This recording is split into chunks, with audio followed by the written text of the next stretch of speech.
नमस्कार। आइए एक और रस्म के बारे में आपसे बात करते हैं कि हल्दी शादी के पहले क्यों लगाया जाता है। जी हाँ, मैं siaswayamvar.com से आपसे बात कर रहा हूँ। siaswayamvar.com ऑनलाइन मैरिज ब्यूरो है जो पिछले 6-7 सालों से लोगों की सेवा कर रहा है। हल्दी में कई लोग ये मानते हैं कि हल्दी की रस्म दूल्हा और दुल्हन को नकारात्मक ऊर्जा से दूर रखने के लिए लगाया जाता है। हल्दी की रस्म शादी से यानी कि विवाह से 3 दिन पहले की रस्म शुरू होती है। हालांकि आजकल तो समय के अभाव के कारण लोग दूसरे दिन 2 दिन पहले, 1 दिन पहले या कभी कभी तो सेम डे भी लोग सुबह हल्दी लगा के एक परंपरा निभाते चले आ रहे हैं। परंपराएं निभानी चाहिए, समय नहीं है उसका कोई रास्ता निकाल लीजिए, लेकिन परंपरा ज़रूर निभाइए। दूल्हा और दुल्हन को हल्दी का पेस्ट लगाया जाता है यानी कि उपटन लगाया जाता है, जिससे कि दोनों बच्चों में, दूल्हा में भी दुल्हन में भी एक निखार आ जाता है, उनकी त्वचा में निखार आ जाता है। आपको पता है कि हल्दी एंटीबैक्टीरियल होता है, एंटीसेप्टिक होता है, जिससे कि दोनों दूल्हा दुल्हन में एक निखार आ जाता है, एक चमक आ जाती है। इसलिए हल्दी का उपटन लगाया जाता है। ये बड़ा ही परंपरागत ढंग से लगाया जाता है। कई जगहों में पुरुष और महिलाएं दोनों लगाते हैं। कुछ एरिया में खाली महिलाएं ही लगाई जाती हैं, महिलाएं ही लगाती हैं। जैसा भी जिसके घर का कल्चर हो, संस्कृति हो, परंपरा हो, उस ढंग से किया जाता है। आजकल तो लोग इसको एक इवेंट का रूप भी दे दिए हैं कि हल्दी की रस्म है, उसमें पीले कपड़े पहन के आने हैं, मेहंदी की रस्म है तो उसमें ये करके आना है।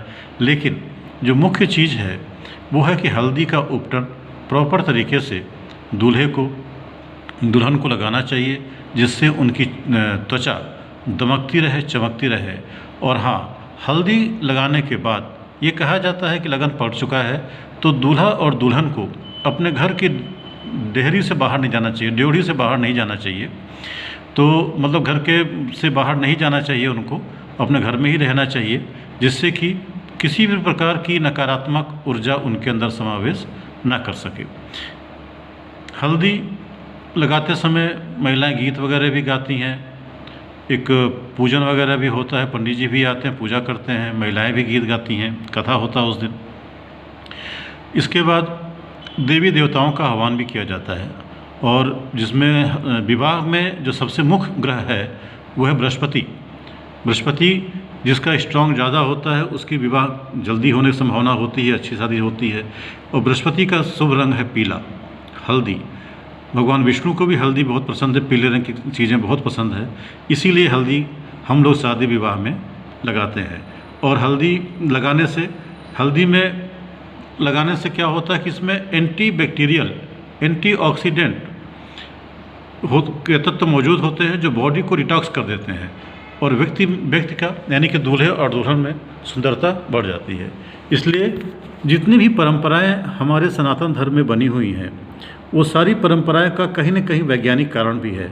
हम लोग समय अभाव के कारण कुछ चीज़ों को छोड़ते जा रहे हैं। अतः आप बिल्कुल मत छोड़िए, अपनी परंपरा को निभाइए, अपने बुज़ुर्गों से पूछिए। शादी विवाह जब आप तय कर लेते हैं तो ज़रूर किसी न किसी बुजुर्ग महिला पुरुष अपने घर में, अपने पट्टीदारी में, अपने रिश्तेदारी में सलाह लीजिए कि क्या क्या परंपरा होता है।